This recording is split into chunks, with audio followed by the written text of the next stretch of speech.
दादा जैसे ही वहाँ गए उन्होंने कहा कि आपका बेटा आया था और बोला आपको एक काम करना पड़ा, हमने उसको भी बताया। उनके विश्वास नहीं हुआ, बोला वो आ ही नहीं सकता, आ ही नहीं सकता। क्योंकि मेरे में इस लेवल की झिझक थी कि दादा अगर 5 आदमियों को लेके बैठे हैं तो मैं उनके सामने से नहीं निकलता। मैं यार बुला लेंगे, हाँ, क्या बुला लेंगे, जवाब कुछ पूछ देंगे, लेंगे, कुछ हाँ। पूछ लेंगे, हाँ। नाम पूछ, गलतियां करी।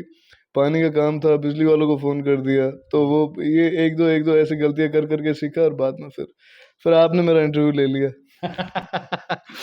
हमारे पड़ोस की विधानसभा है, उनके भतीजे भी मेरे साथ पढ़ते हैं, जो वहाँ के विधायक हैं उनके भतीजे मेरे साथ पढ़ते थे और हम एक ही क्लास में थे।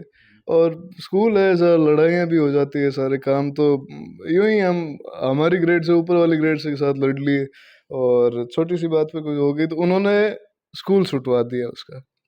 मैं उसे घर पे गया, क्यों क्या बात होगी, तो बोला तेरे साथ रहेगा तो पढ़ ही नहीं सकता। मैं चलो ठीक है। अब मेरे हिसाब से सोच रहे होंगे कि साथ रहता तो ठीक रहता। कुछ कुछ कर जाता, कुछ कर जाता, कुछ सिखा कर देते जाता, थे हाँ।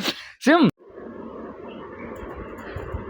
राजस्थान में लाल डायरी आई और एक नेताजी का बेटा अचानक से सुर्खियों में आ गया पूरे राजस्थान में। उसने जो सधे हुए जवाब दिए, लोग हतप्रभ रह गए कि एक 17-18 साल का लड़का राजनीति में इतनी सधी हुई भाषा में जवाब कैसे दे सकता है। शिवम, मेरा पहला सवाल तो ये कि इस राजनीति में इस भाषा की आपने ट्रेनिंग ली है, किसी इंस्टीट्यूट में गए थे या घर परिवार के माहौल को देखकर आपने ये सीखा? तो जनता ने दे दी सर ट्रेनिंग, तो सही बात तो ये है। और इसमें बेसिकली मेरे विपक्ष ने मुझे ज़्यादा अच्छा तैयार किया है। हमारे विपक्ष ने मेरी पर्सनालिटी को ज़्यादा अच्छा तैयार करा है।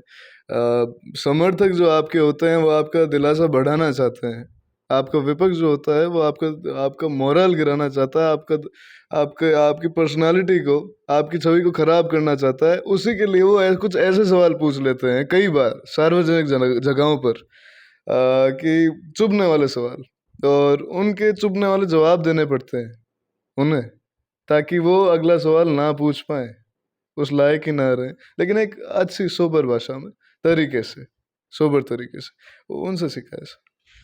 सिर्फ जिस उम्र में लोग गर्लफ्रेंड बॉयफ्रेंड के चक्कर में पड़े रहते हैं या फिर ऑनलाइन जो गेम आते हैं उसमें लगे रहते हैं, आजकल का एक कल्चर हो गया, उस उम्र में शिवम गुड़ा अपने पिताजी को एमएलए बनाने की ठान चुका है। लगातार अपने पिताजी से भी ज्यादा, राजेंद्र गुड़ा से भी ज्यादा आप मेहनत कर रहे हो।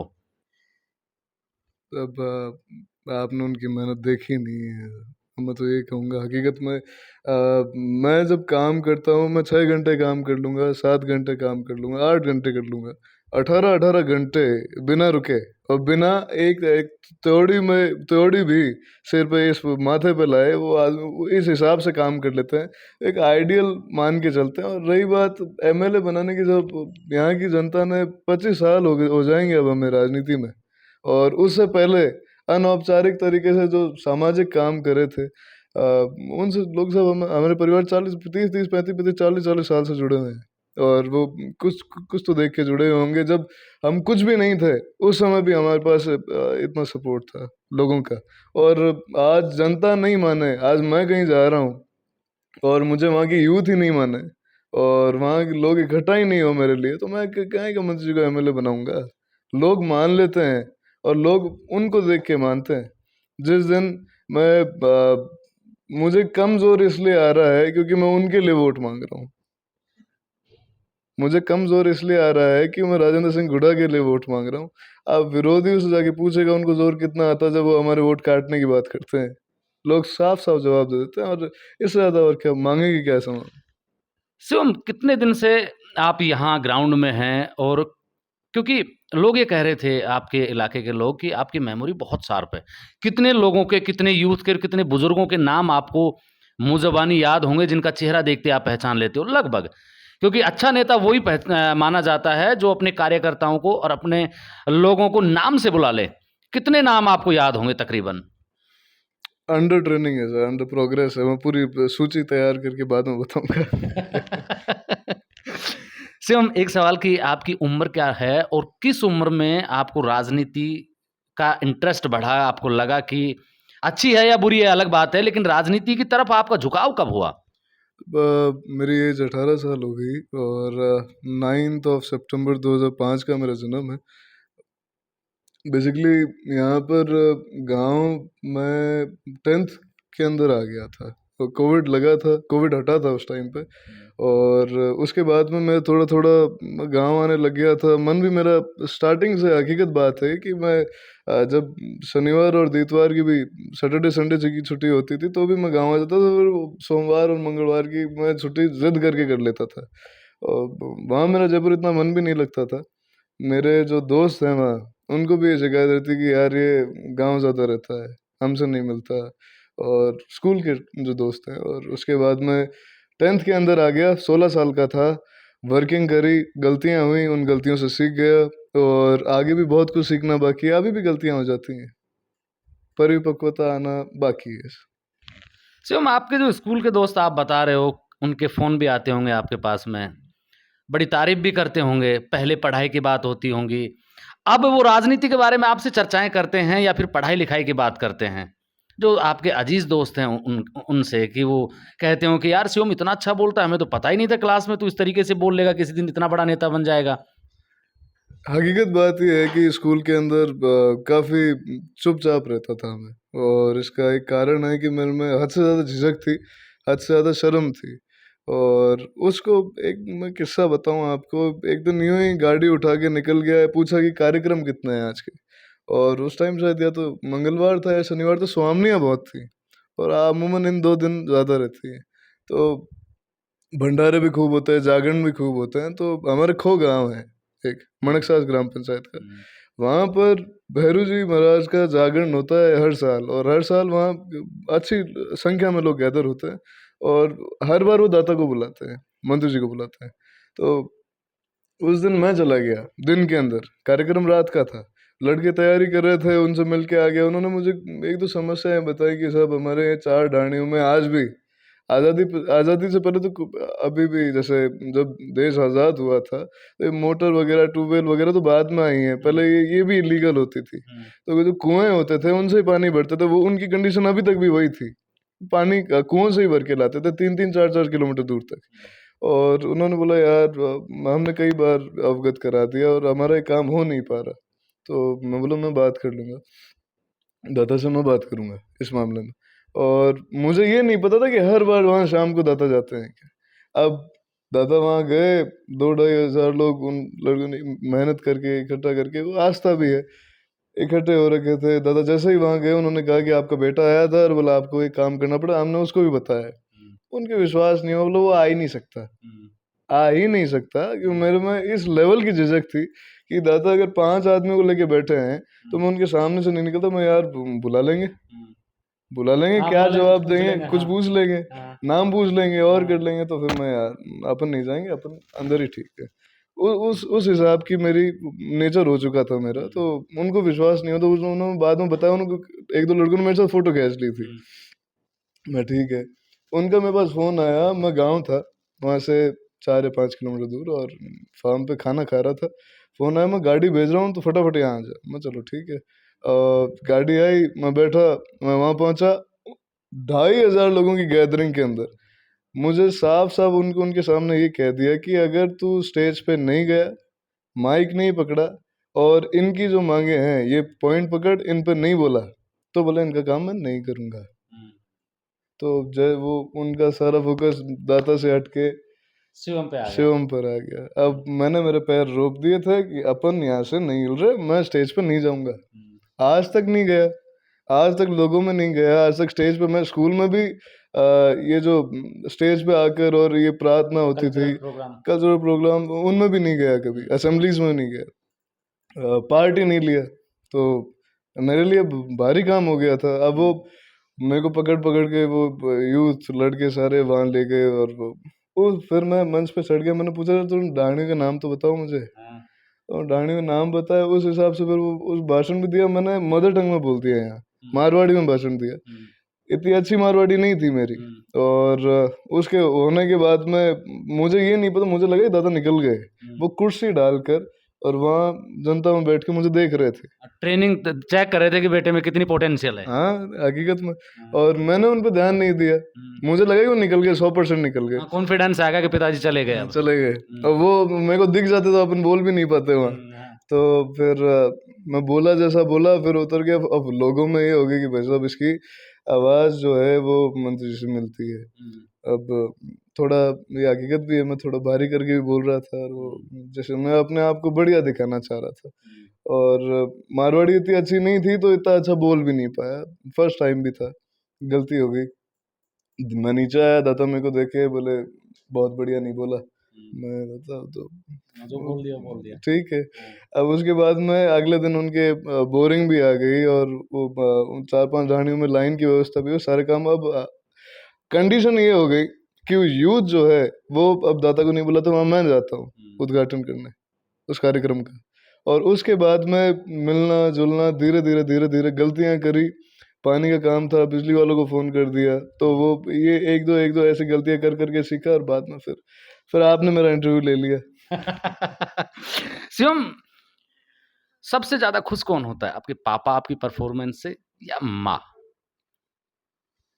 देखिए, मेरी माँ को एक कभी भी एक्सेप्टेबल नहीं था कि मैं मेरी पढ़ाई छोड़कर और पॉलिटिकल लाइन में घुस जाऊँ। क्योंकि उसका मुख्य कारण ये था कि एक माँ कभी भी नहीं चाहती कि भाई उसका बेटा जो है वो एक मेजर फील्ड को छोड़ दे।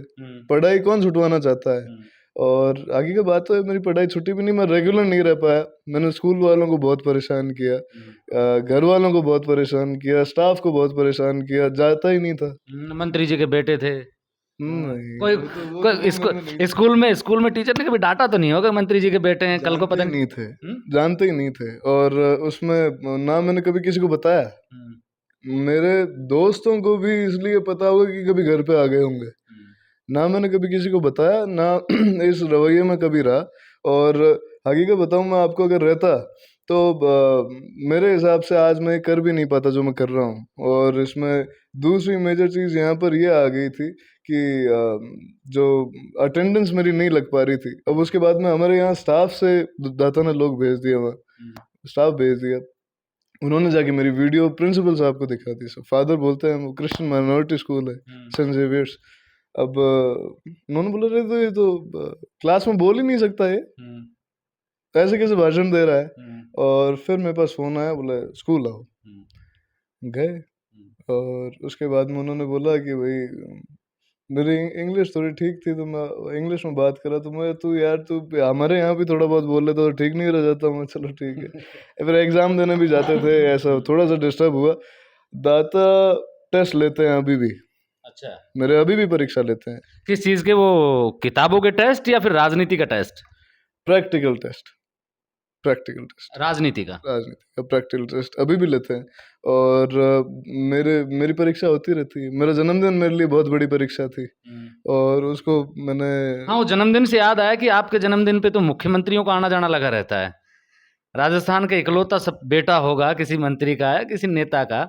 या शिवम की बात करें तो शिवम एक इकलौता लड़का है जिसके जन्मदिन पर दो मुख्यमंत्री आए। पिछली बार गहलोत जी आए थे, उससे पिछली बार, और अब की बार महाराष्ट्र के मुख्यमंत्री आए थे। ये तो सब दाता की क्वालिटी है। अपने जन्मदिन तो मेरे और भी मने हैं, कोई 17वां और 18वां जन्मदिन ही थोड़ी मना है, और भी जन्मदिन मने हैं। लेकिन लेकिन लाइमलाइट में अब आए हो तो अब के याद किए जा रहे हैं ना। ये बात सही है, ये बात सही है। कुछ तो होंगे ही, तो कुछ तो क्वालिटी होगी। अब मैं एक सवाल और पूछता हूँ कि आपके जो स्कूल के दोस्त हैं आपको मिस करते हैं कि नहीं करते? या फिर वो अचंभे में है कि यार ये गुमसुम सा बैठा रहने वाला क्लास में लड़का ये इतना कैसे बोलने लग गया? तो क्या है, हमारे मेरे स्कूल के अंदर और भी विधायक है और मंत्रियों के बच्चे पढ़ते हैं, कई अधिकारियों के बच्चे भी पढ़ते हैं, उनको जलन तो होती होगी आपको देख के अब। डॉक्टर्स के बच्चे भी पढ़ते हैं। और जलन की बात तो मैं नहीं कहूँगा, लेकिन इसमें वहाँ क्या हुआ कि हमारे पड़ोस की विधानसभा है, उनके भतीजे भी मेरे साथ पढ़ते हैं। जो वहाँ के विधायक हैं उनके भतीजे मेरे साथ पढ़ते थे, और हम एक ही क्लास में थे। और स्कूल है ऐसा, लड़ाइयाँ भी हो जाती है, सारे काम तो यूं ही हम हमारी ग्रेड से ऊपर वाली ग्रेड से के साथ लड़ लिए, और छोटी सी बात पे कुछ हो गई तो उन्होंने स्कूल छुटवा दिया उसका। मैं उसे घर पे गया, क्यों क्या बात होगी, तो बोला तेरे साथ रहेगा तो पढ़ ही नहीं सकता। मैं चलो ठीक है। अब मेरे हिसाब से सोच रहे होंगे कि ठीक साथ रहता तो ठीक रहता। कुछ कुछ कर जाता, कुछ कर जाता, कुछ सिखा कर देते थे जाता, तुझे। सिम, आपकी बहन है मनसा, जी। वो भी आजकल राजनीतिक मंचों पर दिखाई देती है और आपसे भी अच्छा बोलती हैं वो।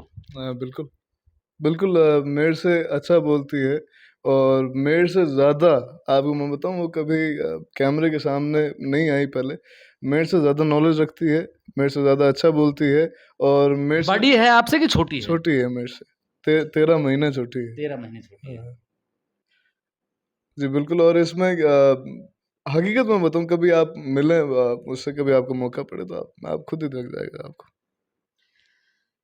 ये जो अपन राजनीति की बात कर रहे हैं, अब आते हैं सीधे और राजनीति के सवाल कर लेते हैं कि आपके पापा ने जॉइन की शिवसेना। लोग ये कह रहे थे कि लाल डायरी का सौदा हुआ है इसमें, कि लाल डायरी बीजेपी बैकडोर से शिवसेना के हाथ वो डायरी लेना चाह रही थी और कोई टिकट का ऑफर भी हुआ। अब यहाँ से भारतीय जनता पार्टी ने अपना प्रत्याशी उतार दिया। क्या कोई ऐसा हुआ था कि कोई डील वील का सा मामला? देखिए, मैं बताऊँ आपको कि इसमें मेन मुख्य मामला यहाँ ये था कि हम जब चुनाव लड़ते हैं यहाँ से, तो बीजेपी और कांग्रेस के नाम पे वोट नहीं लेते। लोग इन दो राष्ट्रीय पार्टियों को छोड़कर हमें वोट देती है हमारे चेहरे पर। और कोई बोले बसपा से चुनाव लड़े, उसमें जीते हैं, तो जब 2013 में हम जब कांग्रेस चुनाव लड़े, बसपा हम छोड़ दिए थे, तो बसपा के 1100 वोट आए थे। तो वो मामला खत्म वहां पर। लोजपा को कोई आज भी नहीं जानता, यहाँ उसकी सीट हमने 2003 में निकाल दी थी, वो मामला भी वहां खत्म हो गया।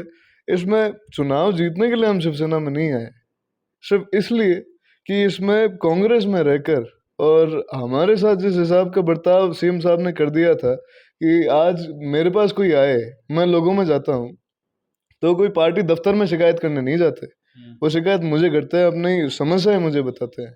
जब इन्होंने इस लेवल के डिसीजन ले लिए, हमारे फेवर के एसडीएम हटा दिए, तहसीलदार हटा दिए, सीआई इन्होंने चेंज कर दिए, इन्होंने पानी से रिलेटेड अधिकारी चेंज कर दिए, इन्होंने बिजली से रिलेटेड अधिकारी, इन सब के पास ये भी मैसेज है, इनका फोन है तो काम मत करना। अच्छा। ये तक समाचार है, सीएम साहब के डायरेक्ट समाचार हैं। और इतने काम थे, अब मेरे पे मुकदमे लग रहे हैं और आप पे मुकदमा लगे, आप मेरे पास एक उम्मीद लेके आओगे कि यार मेरे साथ गलत हो गया, मेरे को न्याय मिल जाए, तो मैं थानेदार को फोन भी करूं तो किस किस मुंह से करूं? मेरे पे खुद पे मुकदमे लग रहे हैं, मैं आपकी क्या मदद कर सकता हूँ? मैं मुझ पे खुद पर झूठे मुकदमे लग जाएं तो मैं आपके झूठे मुकदमे कैसे? मुकदमों से मुझे याद आया कि मैंने आपके पापा का कोई वीडियो सुना था। ये पहला आप पे मुकदमा किस उम्र में लगा और क्या लगा था? वो नाबालिग था मैं, और मेरे हिसाब से वो पॉसिबल भी नहीं है। इसमें हमारे गुड़ा में वो शमशान भूमि की एक बड़ी विवादित जमीन थी, माइनॉरिटी की वो थी शमशान भूमि, और उसका मामला सुप्रीम कोर्ट तक चला था। माइनॉरिटी उस मामले को जीत के आ गई, और कुछ ये असामाजिक तत्व कह लो, एक देखिए आज हम कहीं पे भी जाते हैं तो इसमें जो माइनॉरिटी के जो परिवार हैं उनकी और कोई डिमांड नहीं होती। उन्हें भी पानी चाहिए, उन्हें भी सड़कें चाहिए, उन्हें भी शिक्षा चाहिए, उन्हें भी स्वास्थ्य चाहिए, और सबसे ज़रूरी चीज़ उन्हें 6 फीट ज़मीन चाहिए अपनों को दफनाने के लिए। वो तो हम दे ही सकते हैं भाई, सारी चीज़ों को नकार कर, और वो सिर्फ 6 फीट ज़मीन मांगते हैं अपनों को दफनाने के लिए, वो भी एक आदमी के आखिरी पड़ाव पर, जो खत्म हो जाता है, अल्लाह को प्यारा हो जाता है उसके बाद में, तो वो तो हम दे ही सकते हैं। तो उनको भी कोई रोके? अब मैंने वहां जाके तो पीसफुल बात करी थी, और ऐसी कोई बात नहीं है, वहाँ मारपीट का मुकदमा लगा दिया था मुझ पे। बात शांति से की और मुकदमा लगा, घर आके पता चला कि मुकदमा दर्ज हो गया। हाँ बिल्कुल यही हुआ। शिवम, एक सवाल और लोग जानना ये चाह रहे हैं कि जैसे आप घर परिवार में बैठते हैं, आपके पापा आपसे सलाह लेते हैं मंत्री जी, या फिर आप अपनी तरफ से कोई सलाह दे देते हैं,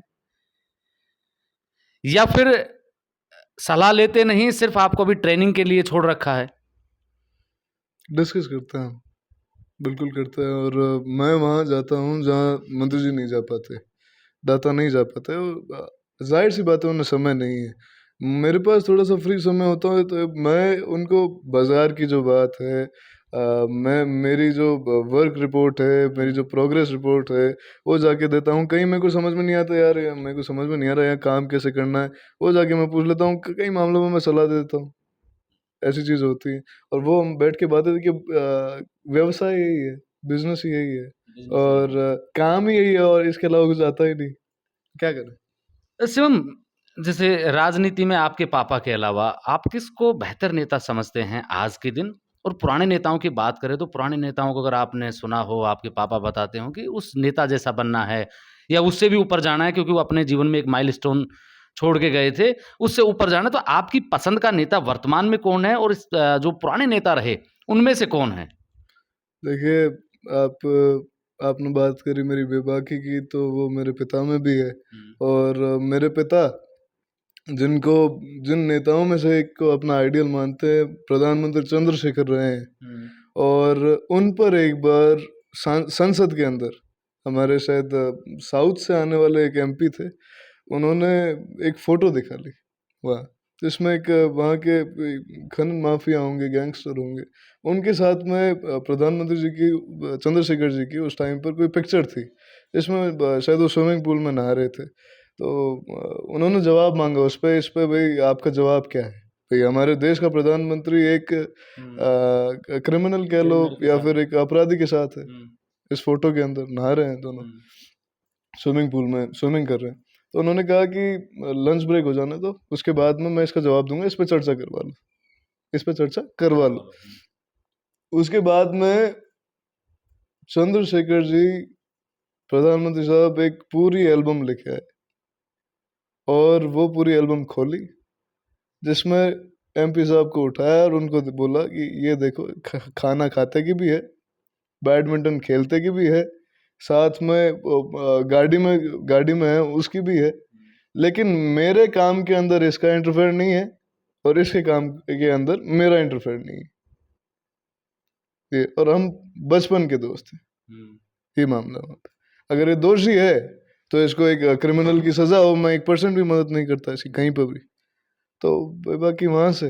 और दूसरी चीज़, हाल फिलहाल के जो करंट नेता हैं, उसमें राजा भैया मुझे ऐसे लगते हैं, कुंडा से राजा भैया राजा, वो यूपी वाले, प्रतापगढ़ वाले। उनकी कौन सी स्टाइल अच्छी लगती है आपको? हमारी जैसी सिचुएशन है उनकी, अच्छा। उनकी सिचुएशन समझ सकता हूँ। वो जिस हिसाब से निर्दलीय चुनाव लड़कर और ऐसे आते हैं जहाँ पर पार्टियों का, वहाँ तो छोटी छोटी पार्टियों का बहुत ज़्यादा प्रभुत्व है। इसमें कांग्रेस तो वहाँ चौथे नंबर की पार्टी है और सपा है, बसपा है, उनका भी प्रभाव रहता है। कई कई छोटी छोटी पार्टियां हैं, उनका भी वोट बैंक रहता है। कैसे वो आदमी सेट करता होगा, कैसे खुद की सीट निकालता? फिल्में देखते हो आप? शौक था थोड़ा थोड़ा, आजकल टीवी देखना नहीं हो रहा। नहीं, किस टाइप की मूवीज ज़्यादा अच्छी लगती हैं? बच्चे अ, आजकल हॉलीवुड की मूवीज़ देखते हैं या फिर दूसरे टाइप की मूवीज़ देखते हैं, जैसे लव स्टोरीज़ हो गई। आजकल जो फ़िल्में आ रही हैं, जिस तरीके की आ रही हैं, फूहड़ता जिनमें भरी हुई होती है, वो देखते हैं या फिर कोई हिस्टोरिकल वॉर मूवीज़, या किस तरीके की मूवीज़ आपको पसंद है? देखिए, बेसिकली इसमें मूवी जो जिस टाइम पे बचपना था, उस टाइम पे ज़्यादा हमें बचपने में मिथुन चक्रवर्ती बड़े अच्छे लगते थे, आपको कौन अच्छे लगे? मेरे समय में सब एक्टर तो मैं नहीं कह सकता। इसमें मेरे पसंदीदा एक्टर्स में से एक ड्वेन जॉनसन है, जो हॉलीवुड के एक्टर, हाईएस्ट पेड एक्टर है, लेकिन इसमें सिर्फ इसलिए कि उस आदमी की पर्सनालिटी अच्छी है। फिल्मों का मुझे पता नहीं, वो WWE में तो द रॉक पहले, और वही ड्वेन जॉनसन उनका नाम है सही। तो उनकी पर्सनालिटी मुझे अच्छी लगती है, बाकी एज ए एक्टर मुझे पसंद नहीं। एज ए पर्सनालिटी अच्छे हैं। और फिल्मों की बात, जैसे एक मूवी है 300, स्पार्टन्स की, स्पार्टन्स की ग्रीस की मूवी है वो। इसमें जब जर्सीस पर्शिया के राजा ने उन पर हमला किया था, 1.5 लाख की सेना के सामने 300 लड़े थे, 300 लोग लड़े थे। तो उसकी जो स्टोरी है वो काफी अच्छी लगती है। हीरोइन में से कौन सी हीरोइन अच्छी लगती है? देखिए, मुझे बॉलीवुड या हॉलीवुड? इतना कोई फिल्मों में इतना और इंटरेस्ट, गहराई से देखा नहीं, या फिर ये सोच रहे हैं कि पापा देखेंगे और भी देखेंगे तो हैं? ऐसी बात नहीं है। इसमें बेसिकली मामला यहाँ पर ये है कि इतना समय दिमाग लगाने का मिलता ही नहीं, मिलता नहीं। मिलता ही नहीं। मेरे 2 घंटे, एक अमूमन एक फिल्म कितने घंटे की होती है? 2 घंटे, 2.5 घंटे, हाँ। 3 घंटे, इतना टाइम मैं मेरे यहाँ दे लूँगा, तो आगे 60 महीने और हैं काम करने के लिए दूसरी चीज़ों के लिए।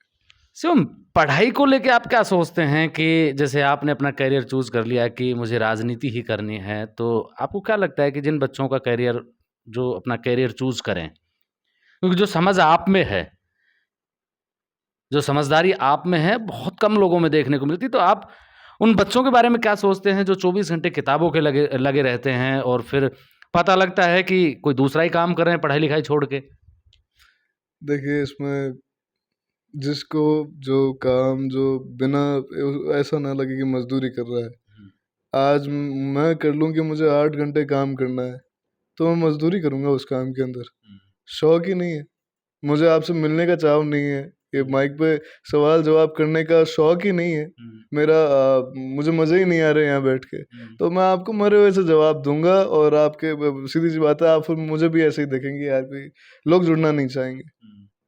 आज मैं एक उत्साह लेकर जाऊंगा लोगों के अंदर, तो कोई फीलिंग डाउन डाउन भी कोई फील कर रहा होगा तो उसको भी मोरल अप करना, उसका उसके लिए जान लगानी, उसको हंसाना, बैठाना, वो एक अलग चीज़। अब यहाँ पे मैं मजदूरी करता, मुझे ज़बरदस्ती पटक देते, तो मेरे से काम नहीं, मैं खुद ही उदास हूँ, मैं अगले क्या क्या सेट करके लाऊंगा। यूथ बैठी है, वो मेरे से कुछ चाहते होंगे, मुझे अपना कुछ मानते होंगे, तभी वो इकट्ठा हुए, नहीं हर किसी के लिए कोई इकट्ठा हो जाता है। आज मैं किसी गांव में जा रहा हूँ, मुझे लड़के आगे मिल जाते हैं, कोई मीटिंग होती है उसमें मेरे नाम पे लड़के इकट्ठा हो जाते हैं, उसका कारण सिर्फ इतना सा, उनसे मिलना है मुझे, ये मेरा शौक है, ये मेरा चाव है, उनके काम निकालना, मुझसे जोड़ना, मेरी टीम को बड़ी करना, मजबूत करना, ये मेरा शौक है, मेरा शौक है मेरा ये। और मजदूरी करता है इस मामले में, तोड़ ही था लोगों को जाके। अभी कांग्रेस पार्टी की जो लिस्ट आई है, धर्मेंद्र राठौड़ का नाम कह रहे थे कि सबसे पहले नंबर की जो लिस्ट आएगी उसमें आएगा, फिर दूसरे में भी नहीं आई। लाल डायरी के चक्कर में आपने अटका तो नहीं दिया उनका नाम? धारीवाल जी का भी नहीं आया, उनका भी कोई हिस्सा था क्या लाल डायरी में? बड़े बड़े हिस्से हैं सब, महेश जी का भी नहीं आया, जोशी जी का, अच्छा। उनका भी नहीं आया, और शायद प्रताप जी का तो आ गया सिविल लाइन से। और इसमें बेसिकली मैं बताऊं आपको कि जो 3 पन्ने हमने रिलीज करे, उसके ऊपर कार्रवाई नहीं हुई, उसके ऊपर ना तो राज्य की एजेंसियां क्या कार्रवाई करती है, सीएम साहब कहने से चलती हैं, और केंद्र की एजेंसियों ने भी उन पर ध्यान नहीं के लिए अध्ययन नरेंद्र मोदी साहब ने तो किया है, प्रधान चाहिए कि उसकी कोई कॉपी? उनको जानकारी तो है ही इस मामले की, तभी तो वो तो 3 दिन राजस्थान में आए, देश का प्रधानमंत्री, और 5 से 10 15 मिनट एक टॉपिक के ऊपर बोल के जाए, कुछ तो होगा उसके अंदर, हिसाब से रिलीज करेंगे। रिलीज तो होगी, 100% ही होगी, पिक्चर रिलीज तो होगी, चाहे कितना ही। कोई दिक्कत नहीं है, भीड़ ही गए तो फिर क्या बैक होना है। अशोक गहलोत को किस तरीके के राजनेता मानते हैं आप? आपके पापा कह रहे थे कि खलनायक हैं और कई चीजें और कह रहे थे कि मरेंगे तो पानी भी नहीं मिलेगा। अशोक गहलोत की राजनीति को किस तरीके से देखते हैं? किस तरीके का नायक देखते हैं, खलनायक देखते हैं उसमें आप?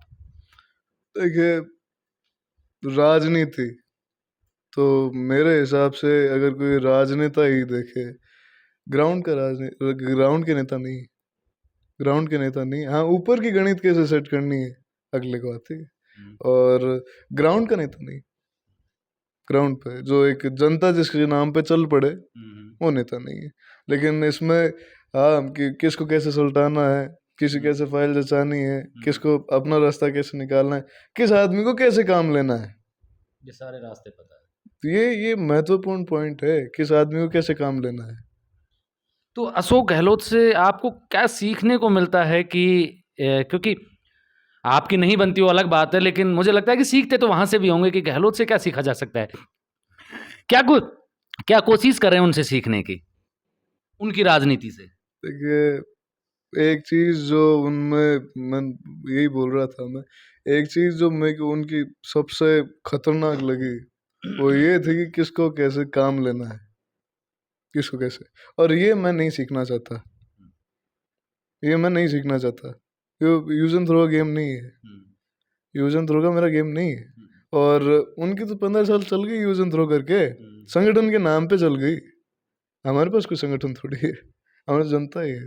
यही संगठन, यही सब कुछ यूज एंड थ्रो करने लग जाए तो कौन रहेगा? घर पे बैठ के बातचीत तो होंगी। अभी जो कांग्रेस की 2 लिस्टें आई हैं, हो सकता है कि तीसरी भी आ गई हो जब हम लोग बात कर रहे हैं। आपके पापा इतने सधे हुए पॉलिटिशियन हैं और गहलोत के पायलट के भी करीबी रहे हैं, तो ज़्यादा किसकी चली है इन टिकटों में? देखिए, मेरे हिसाब से कांग्रेस के अंदर सोनिया जी जो फैसला कर रही हैं इसमें बेसिकली जैसे ही धारीवाल जी का नाम आया था, हमने भी न्यूज़ में ही सुना है, और धारीवाल जी का नाम आया था तो उन्होंने उस पर हस्तक्षेप लगाया था, उन्होंने उस नाम को रोका भी है। और उस पर क्या वो फैसला करें, इसमें पायलट साहब की जिस हिसाब की मेहनत पायलट साहब ने करी थी, उस हिसाब का उनको जो वेटेज मिलना चाहिए था वो नहीं मिला। तो इसमें सोच सकते हैं, ये सोचा जा सकता है, जैसे पायलट साहब के करीबियों को भी टिकट मिली है, वो जिताऊ दावेदार भी हैं, ये बात भी सही है, लोकप्रिय भी हैं सारे। सीएम साहब के अगर ज़्यादा चलती है तो माफ़ कीजिएगा, कांग्रेस रिपीट होना मुश्किल है। नहीं, अब जो सीटें टिकटें वितरित हुई हैं, इनमें किसकी ज़्यादा चली है?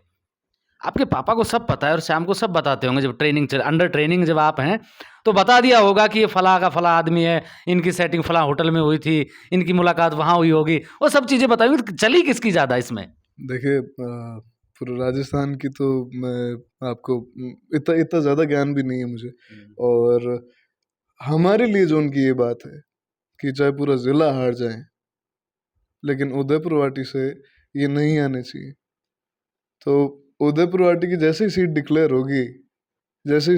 होगी, कांग्रेस की टिकट डिक्लेयर होगी, उसमें जो हम सोच रहे हैं, अगर वो नहीं होता है तो फिर सीएम साहब की ज़्यादा चलेगी। बता देंगे, उसके बाद फिर से आना पड़ेगा आपके पास में। मैं आपको समाचार दे दूंगा। ये हैं शिवम गुड़ा, राजेंद्र गुड़ा, जो राजस्थान सरकार में मंत्री हैं, उनके बेटे। आप मेरे साथ देख रहे हैं ब्लैक एंड व्हाइट सच। मैं महेंद्र यादव। जय हिंद, जय भारत।